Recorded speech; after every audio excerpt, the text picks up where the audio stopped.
दोस्तों, परिवार रजिस्टर से संबंधित कुछ ऐसे प्रश्न जो लोगों के मन में कंफ्यूजन बनाए रखते हैं और हम ये सोचते हैं कि क्या ये ऐसा होगा या नहीं होगा, या ऐसा होना चाहिए, नहीं होना चाहिए। इन सभी समस्याओं से हम घिरे रहते हैं। अगर हम उसकी जानकारी कहीं करना चाहते हैं तो सटीक जानकारी हमें नहीं मिल पाती। आज उन सभी समस्याओं का, उन सभी प्रश्नों का उत्तर देने का मैं प्रयास करूंगा और प्रयास करूंगा कि आपके मन में जो भी प्रश्न इसके बाद उठने वाले हैं वो भी ना उठे, यानी सभी प्रश्नों का एक समाधान आपको मिल जाए।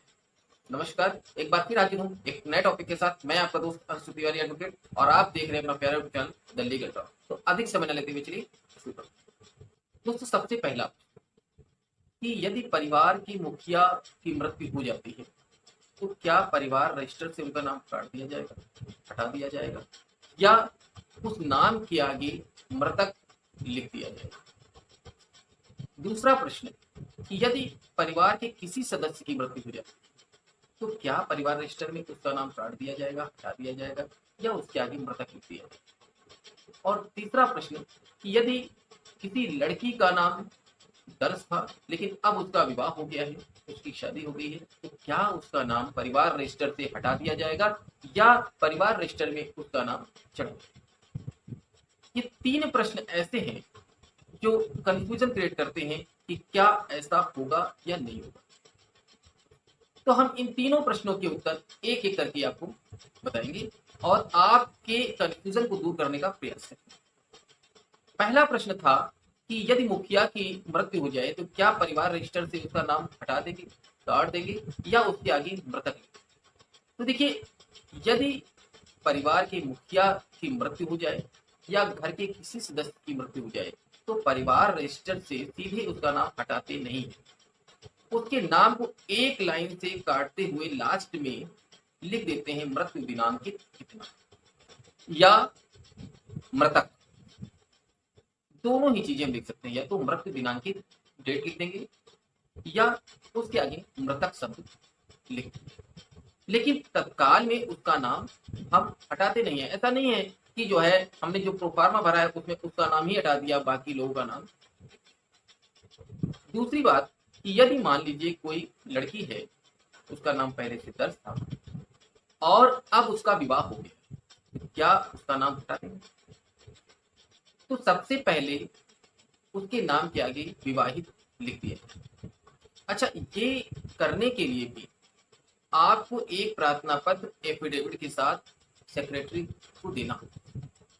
यानी कि यदि घर में किसी की मृत्यु हो जाती है, घर के मुखिया की मृत्यु हो जाती है, तो मृत्यु प्रमाण पत्र बनवाने के बाद एक एप्लीकेशन विद एफिडेविट उस मृत्यु प्रमाण पत्र के साथ आप सेक्रेटरी को देंगे और बताएंगे कि अमुक दिनांक को इनकी मृत्यु। अगर लड़की का विवाह हो गया है तो भी आप एक प्रार्थना पत्र देंगे कि इस दिनांक को इनका विवाह हो गया। अब अगर मान लीजिए आपने एप्लीकेशन दिया तो आगे की कार्रवाई क्या होगी। तो जैसा कि हमने बताया कि मृतक है तो उसके नाम को एक लाइन से ऐसे काटेंगे, ऐसे से नहीं काटेंगे, केवल एक बार ऐसे काटेंगे और आगे मृत्यु दिनांकित लिख देंगे या मृतक। लड़की का जो नाम है उसको भी एक बार ऐसे काटेंगे और आगे लिख देंगे विवाहित। जब दोबारा आप परिवार रजिस्टर की नकल लेंगे तो आपको वो ऐसा कटा हुआ। अब एक प्रश्न आता है कि सर, अगर मुखिया की मृत्यु हो गई तो जो परिवार रजिस्टर है क्या सबका अलग अलग हो जाएगा। तो देखिए, इसको हम एक एग्जांपल से समझते हैं। मान लीजिए ए घर का मुखिया है, बी उसकी पत्नी है, सी डी ई उसके बच्चे। तो यदि ए की मृत्यु हो जाती है तो परिवार रजिस्टर एक ही रहेगा, यानी बी उसमें मुखिया हो जाएगी। यानी ए की जो पत्नी है बी, वो उसकी मुखिया हो जाएगी और बाकी सब उसके आश्रित हो जाएंगे, यानी कि परिवार रजिस्टर अलग अलग नहीं होगा। लेकिन यदि बी की मृत्यु पहले हो चुकी है और ए की भी मृत्यु हो जाए तो सी डी ई का परिवार रजिस्टर अलग अलग हो जाएगा। यानी कि अगर आप प्रार्थना पत्र देंगे तो फिर सी का परिवार रजिस्टर अलग होगा क्योंकि उसमें सी मुखिया होगा, डी का परिवार रजिस्टर अलग होगा, उसमें डी मुखिया होगा, और ई का अलग होगा जिसमें ई मुखिया होगा। तो इस प्रकार से यदि उस मुखिया के स्थान पे कोई दूसरा मुखिया नहीं है तो सब जो बच्चे हैं उनका परिवार रजिस्टर अलग अलग हो जाएगा। लेकिन अगर मान लीजिए ए की मृत्यु के बाद बी जीवित है तो बी मुखिया होगी और उसके बच्चे हैं, इसलिए वो परिवार रजिस्टर नहीं बदलेगा, वो वही रहेगा।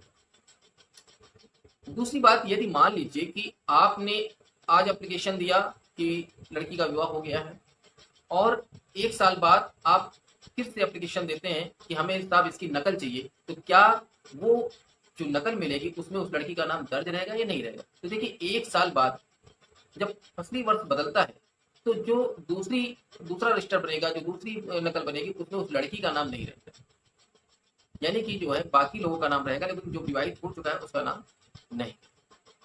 इसी प्रकार से यदि मृतक है तो मृतक का अगर आपको आवश्यकता नहीं है, परिवार रजिस्टर चेंज हो गया है, सी डी ई अलग अलग हो गया है तो नहीं रहेगा। यदि उसमें बी मुखिया है तो ए का नाम कटा हुआ वैसे ही मृतक लिखा हुआ। तो इस प्रकार से हमने समझा कि यदि मुखिया की मृत्यु हो जाए तो क्या उसके नाम को हटा देते हैं, काट देते हैं या मृतक शब्द लिख देते हैं, या कि किसी सदस्य की मृत्यु हो जाए तो उसके लिए क्या प्राविधान, और यदि लड़की है उसका नाम दर्ज था और उसकी शादी हो गई है, विवाह हो गया है, तो उसके लिए क्या प्रावधान। तो इन सब चीजों को हमने बड़ी बारीकी से समझ लिया। आशा ही नहीं, पूर्ण विश्वास है कि इससे कुछ ना कुछ लाभ आपको जरूर होगा। इसी के साथ आज का टॉपिक समाप्त, मिलते हैं नए टॉपिक के साथ, तब तक के लिए नमस्कार, जय हिंद। अगर वीडियो पसंद आई हो तो वीडियो को लाइक कीजिए, शेयर कीजिए और चैनल को सब्सक्राइब करके बेल आइकन को प्रेस कीजिए, जिससे हमारी आने वाली वीडियोस आप तक सबसे पहले पहुंचें। और किस टॉपिक पर आप वीडियो चाहते हैं कमेंट सेक्शन में कमेंट करके ज़रूर बताइए। धन्यवाद।